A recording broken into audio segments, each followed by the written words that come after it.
ക്രിസ്തുവിൻ്റെ കൃപാവരത്തിൽ മരിക്കുന്നവർക്ക് മരണമെന്നത് കർത്താവിൻ്റെ മരണത്തിലുള്ള ഭാഗഭാഗിത്വമാണ്. അതുവഴി കർത്താവിൻ്റെ ഉത്ഥാനത്തിലും പങ്കുചേരാൻ സാധിക്കുന്നു. ഈ വിശ്വാസ സത്യങ്ങൾ വിശ്വസിക്കുക എന്നത് ദൈവത്തിൻ്റെ വാക്കുകൾക്കും വാഗ്ദാനങ്ങൾക്കും കൽപ്പനകൾക്കും ആമേൻ പറയുക എന്നത് തന്നെ. ഈ കൃപ കൈവരിക്കാൻ സമ്പൂർണ്ണ വിശ്വസ്തയോടെ നമ്മെ തന്നെ അവിടത്തേക്ക് ഏൽപ്പിച്ചു കൊടുക്കാം. 1005 പേജ് 260. ക്രിസ്തുവിനോടുകൂടി ഉയർക്കാൻ നാം ക്രിസ്തുവിനോടുകൂടി മരിക്കണം. മരണത്തെക്കുറിച്ച് നമ്മൾക്ക് മനസ്സിലാക്കേണ്ടതുണ്ട്. എന്താണ് യേശു ക്രിസ്തുവിലുള്ള മരണം? ഒരു ക്രിസ്ത്യാനിയുടെ മരണത്തിൻ്റെ പ്രത്യേകതകളും അതിൻ്റെ ഉദ്ദേശവും അതിനുവേണ്ടി ഒരുങ്ങുന്നതും എല്ലാം നമ്മൾ മനസ്സിലാക്കണം. യേശു ക്രിസ്തുവിനോടുകൂടി ഉയർക്കാൻ നാം ക്രിസ്തുവിനോടുകൂടി മരിക്കണം. നാം ശരീരത്തിൽ നിന്ന് അകലുകയും കർത്താവിനോട് അടുത്തിരിക്കുകയും വേണം. മരണമാകുന്ന ആ വേർപാട് മനസ്സിലായല്ലോ. ആത്മാവ് ശരീരത്തിൽ നിന്നും വേർതിരിക്കപ്പെടുന്നു.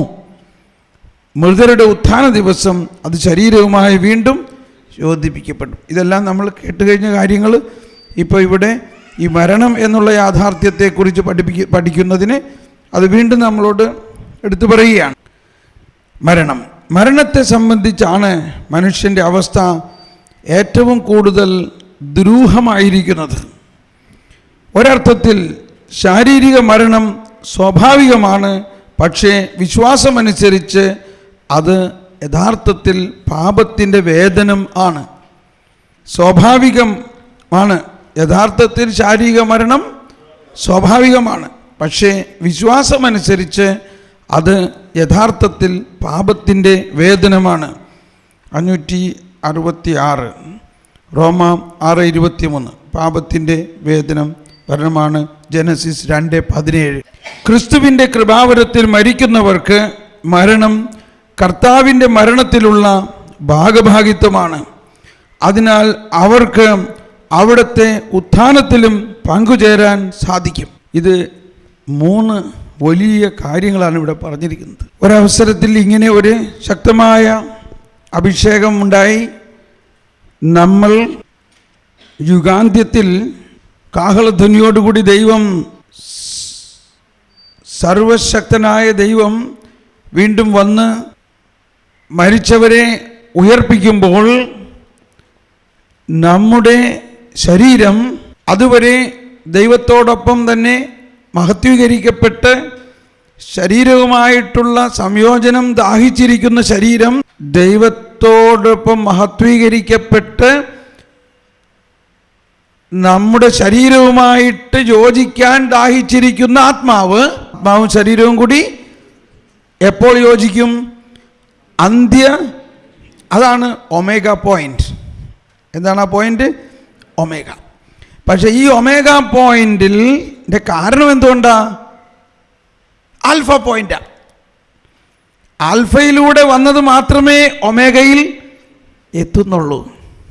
അവിടെ ഇങ്ങനെ ഒരു ബോധ്യം നമ്മളുടെ മനസ്സിലുണ്ടായി, അല്ലെങ്കിൽ ഇങ്ങനെ ഒരു ആശയം ഉണ്ടായി.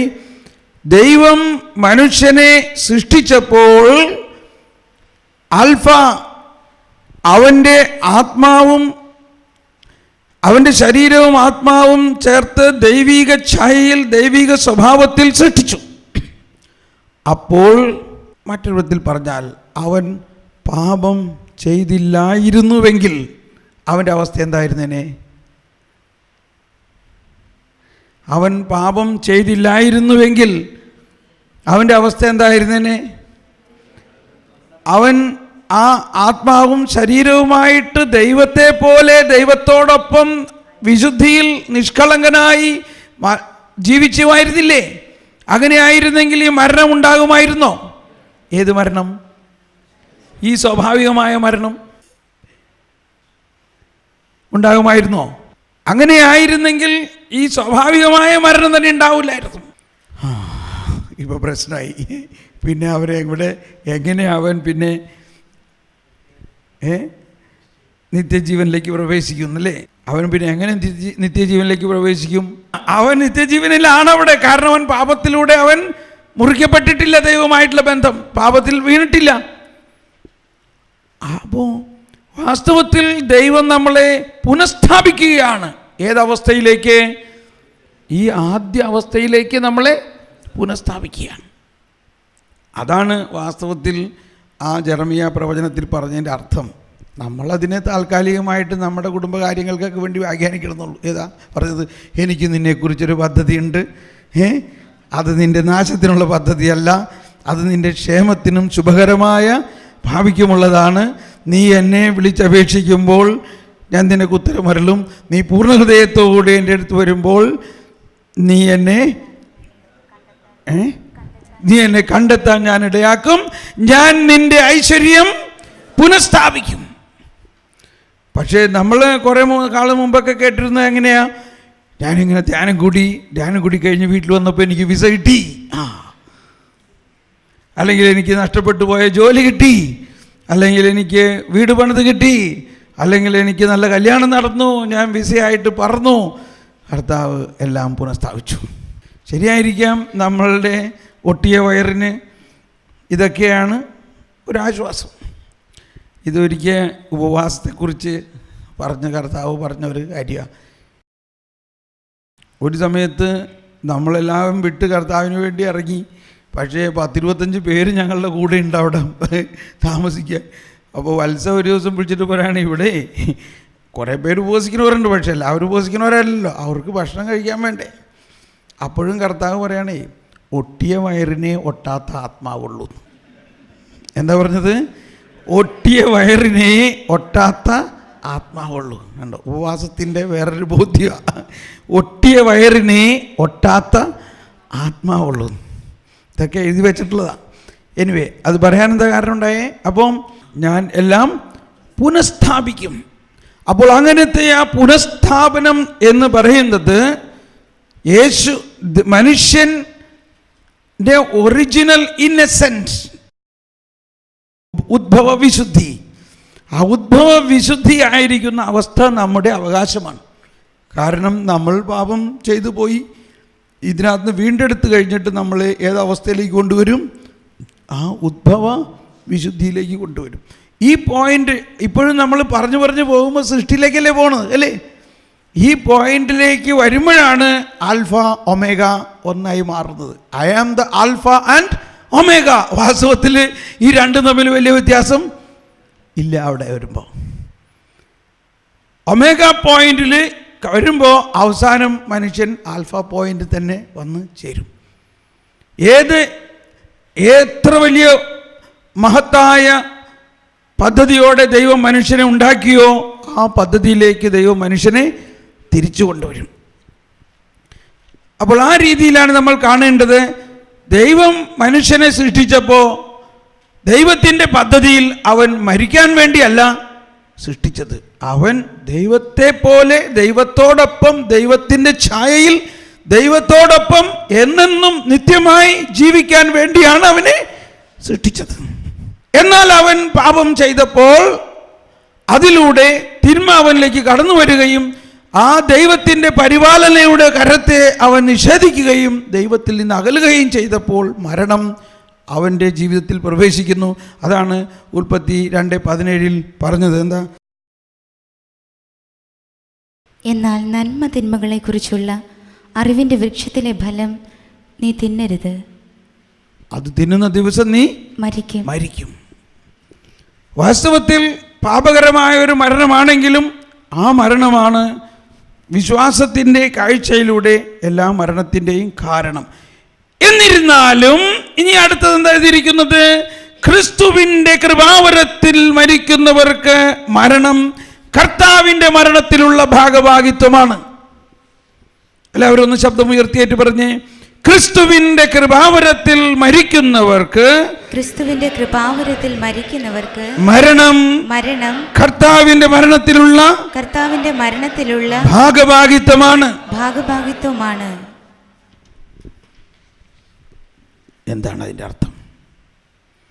കർത്താവിൻ്റെ മരണത്തിൽ എന്താ സംഭവിച്ചത്?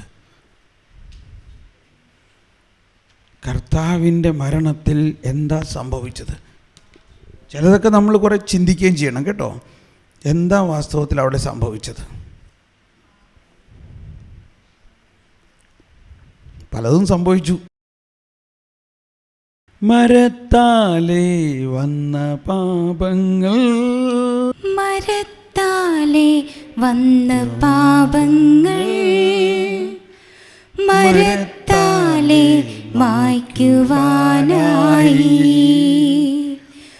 മരത്തിന്മേൽ ആർത്തനായി തൂങ്ങി മരിക്കുന്നു രക്ഷകൻ ദൈവം. ലോകത്തിൻ്റെ പാപം മുഴുവനും ക്യാൻസലായി അവിടെ. വാസ്തവത്തിൽ ലോകത്തിൻ്റെ പാപം മുഴുവനും ക്യാൻസലായി. പിന്നെ എന്തുകൊണ്ടാണ് നമ്മൾ പാപം ചെയ്യണേ? അത് വേറെ കാര്യം.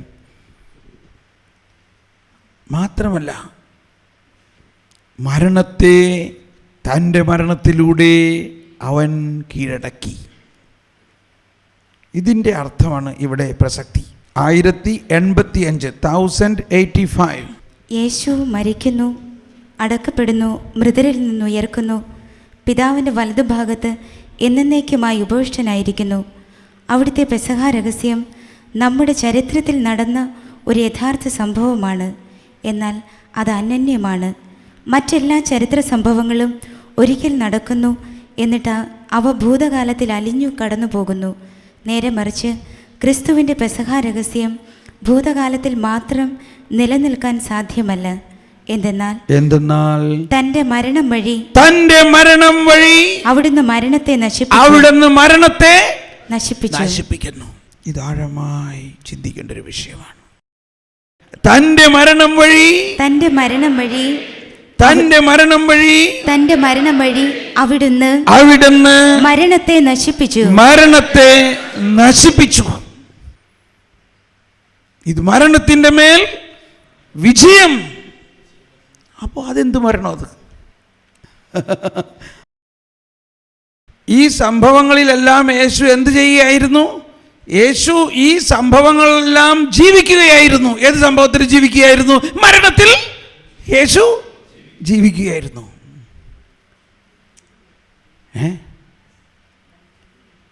മനസ്സിലായോ?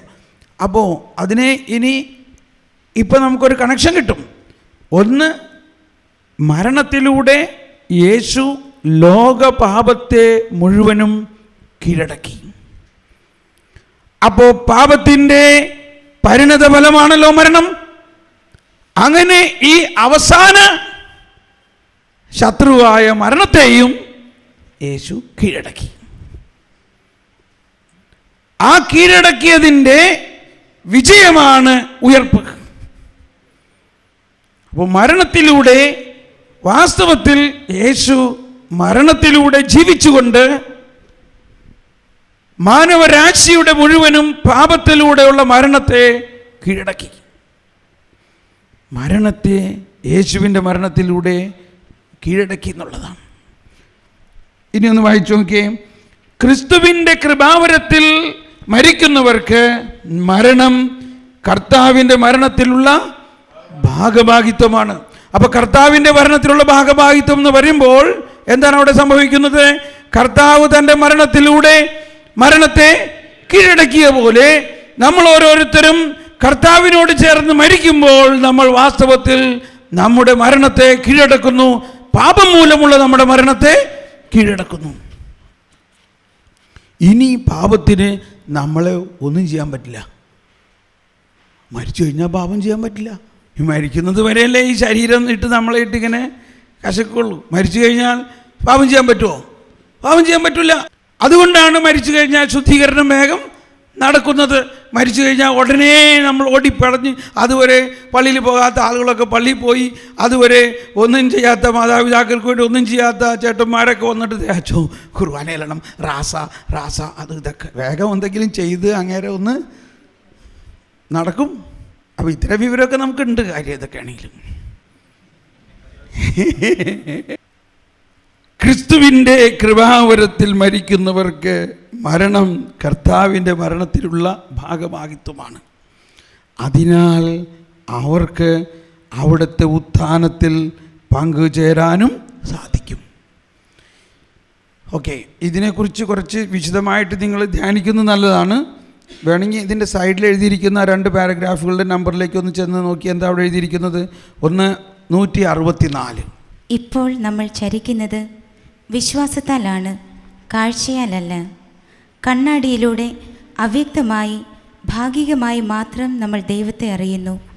വിശ്വാസത്തിൻ്റെ വിഷയമായ ദൈവത്താൽ തന്നെ വിശ്വാസം പ്രകാശിതമാണെങ്കിലും വിശ്വാസ ജീവിതം പലപ്പോഴും അന്ധകാരമയമാണ്. വിശ്വാസം പരീക്ഷണത്തിന് വിധേയമായേക്കാം. വിശ്വാസം വാഗ്ദാനം ചെയ്യുന്നവയിൽ നിന്ന് വളരെ ദൂരത്തായിട്ടാണ് നാം ജീവിക്കുന്ന ലോകം പലപ്പോഴും കാണപ്പെടുന്നത്. നമുക്കുണ്ടാകുന്ന തിന്മയുടെയും സഹനത്തിൻ്റെയും ബഹുവിധ അനീതിയുടെയും മരണത്തിൻ്റെയും അനുഭവങ്ങൾ സുവിശേഷത്തിന് വിരുദ്ധമായി തോന്നും. ഇവയ്ക്ക് നമ്മുടെ വിശ്വാസത്തെ ഇളക്കാനും അതിനെതിരെയുള്ള പ്രലോഭനമായി തീരാനും കഴിയും. ഇനി 1500-ാമത്തെ ഖണ്ഡിക വായിക്കാം. 1500. മനുഷ്യ ജീവിതത്തെ സ്പർശിക്കുന്ന ഏറ്റവും ഗൗരവാവഹമായ പ്രശ്നങ്ങൾക്കിടയിൽ രോഗവും സഹനവും എപ്പോഴും ഉണ്ടായിരുന്നു.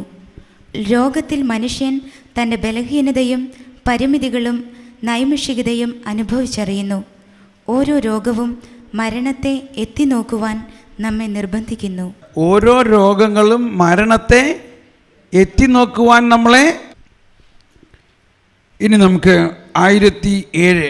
മരണം ഭൗമിക ജീവിതത്തിൻ്റെ അന്ത്യമാണ്. നമ്മുടെ ജീവിതം സമയം കൊണ്ട് അളക്കപ്പെടുന്നു.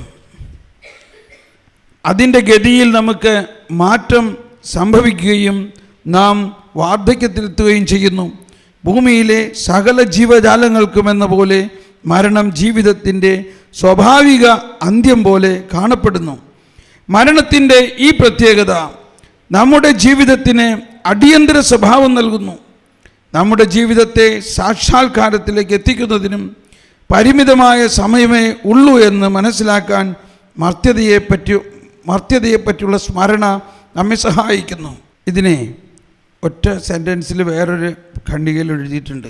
1020 വായിക്കുക. തൻ്റെ മരണത്തെ യേശുവിൻ്റെ മരണവുമായി ഐക്യപ്പെടുത്തുന്ന ക്രൈസ്തവൻ. അതാണ് നമ്മൾ നേരത്തെ കണ്ടത്. ക്രിസ്തുവിലേക്കുള്ള ആഗമനവും നിത്യജീവിതത്തിലേക്കുള്ള പ്രവേശനവുമായി അതിനെ വീക്ഷിക്കുന്നു. എല്ലാവരും ഏറ്റു പറഞ്ഞുകൊണ്ട് ഇതാണ് നിത്യജീവനിൽ ഞാൻ വിശ്വസിക്കുന്നു എന്ന ഏറ്റവും പ്രധാനമായ ഒരു ഭാഗമാണ്. ഇതാണ് നമ്മുടെ ധ്യാനത്തിൻ്റെ ഒരു വിധത്തിൽ അതിൻ്റെ കൊടുമുടി. 10:20 എല്ലാവരും വായിക്കാം, ശബ്ദമുയർത്തി. തൻ്റെ മരണത്തെ യേശുവിൻ്റെ മരണവുമായി ഐക്യപ്പെടുത്തുന്ന ക്രൈസ്തവൻ യേശുവിലേക്കുള്ള ആഗമനവും നിത്യജീവിതത്തിലേക്കുള്ള പ്രവേശനവുമായി അതിനെ വീക്ഷിക്കുന്നു. മരണത്തോടടുക്കുന്ന വ്യക്തിയോട്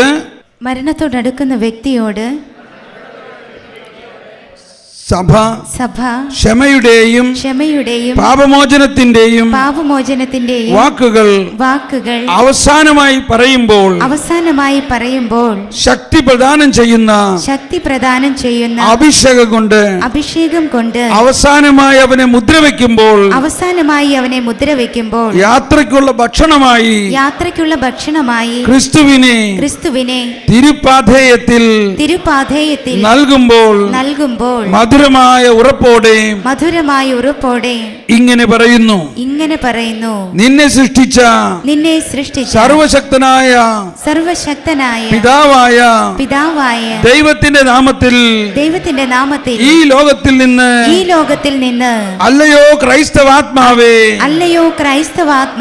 മുന്നോട്ട് പോകുക നിനക്ക് വേണ്ടി പീഡകൾ സഹിച്ചവനും സജീവനായ ദൈവ ദൈവത്തിന്റെ പുത്രനുമായ ഈശോ മിശിഹായുടെ നാമത്തിൽ നിന്റെ മേൽ വർഷിക്കപ്പെട്ട പരിശുദ്ധാത്മാവിന്റെ നാമത്തിൽ വിശ്വസ്തനായ ക്രൈസ്തവ മുന്നോട്ട് പോവുക. നീ ഇന്ന് സമാധാനത്തിൽ വസിക്കുമാറാകട്ടെ. നിന്റെ ഭവനം ദൈവത്തോടുകൂടി വിശുദ്ധ സിയോനിലായിരിക്കട്ടെ. ദൈവത്തിന്റെ മാതാവായ കന്യകാമറിയത്തോടും വിശുദ്ധ യൗസേപ്പിനോടും എല്ലാ മാലാഖമാരോടും വിശുദ്ധരോടും കൂടെ ഭൂമിയുടെ പൊടിയിൽ നിന്ന് നിന്നെ മെനഞ്ഞെടുത്ത നിന്റെ സൃഷ്ടാവിലേക്ക് നീ തിരിച്ചു പോകട്ടെ. നീ ഈ ലോകത്തിൽ നിന്ന് തിരിച്ചു പോകുമ്പോൾ പരിശുദ്ധ മറിയവും മാലാഖമാരും എല്ലാ വിശുദ്ധരും നിന്നെ കണ്ടുമുട്ടാൻ വരുമാറാകട്ടെ. നിന്റെ രക്ഷകനെ മുഖാമുഖം കാണുവാനും നിത്യം ദൈവത്തെ ധ്യാനിക്കുവാനും നിനക്ക് സാധിക്കുമാറാകട്ടെ. ആമേൻ. ഇപ്പൊ വേഗം അങ്ങ് പോകാൻ തോന്നല്ലേ? അങ്ങനെ വേഗം പോകാനും സമ്മതിക്കൂല. ഇവിടെ കുറെ കാര്യങ്ങളൊക്കെ ചെയ്ത് തീർക്കാനുണ്ട്, എന്നിട്ടേ വിടുള്ളൂ. അപ്പോൾ ഇതാണ് മരണത്തിന് ഒരുക്കുന്ന ആ പ്രാർത്ഥന. ഇനി എന്താണ് മരണമെന്ന് നമ്മൾ മനസ്സിലാക്കി. നമുക്ക് അത്യാവശ്യം മനസ്സിലാക്കേണ്ടത് നിത്യജീവനിലേക്കുള്ള പ്രവേശനമാണ്. യേശുക്രിസ്തുവിലേക്കുള്ള ക്രൈസ്തവൻ യേശുവിലേക്കുള്ള ആഗമനവും നിത്യജീവിതത്തിലേക്കുള്ള പ്രവേശനവുമായി അതിനെ വീക്ഷിക്കുന്നു. മരണം എന്താണ്? നിത്യജീവനിലേക്കുള്ള പ്രവേശനമാണ്.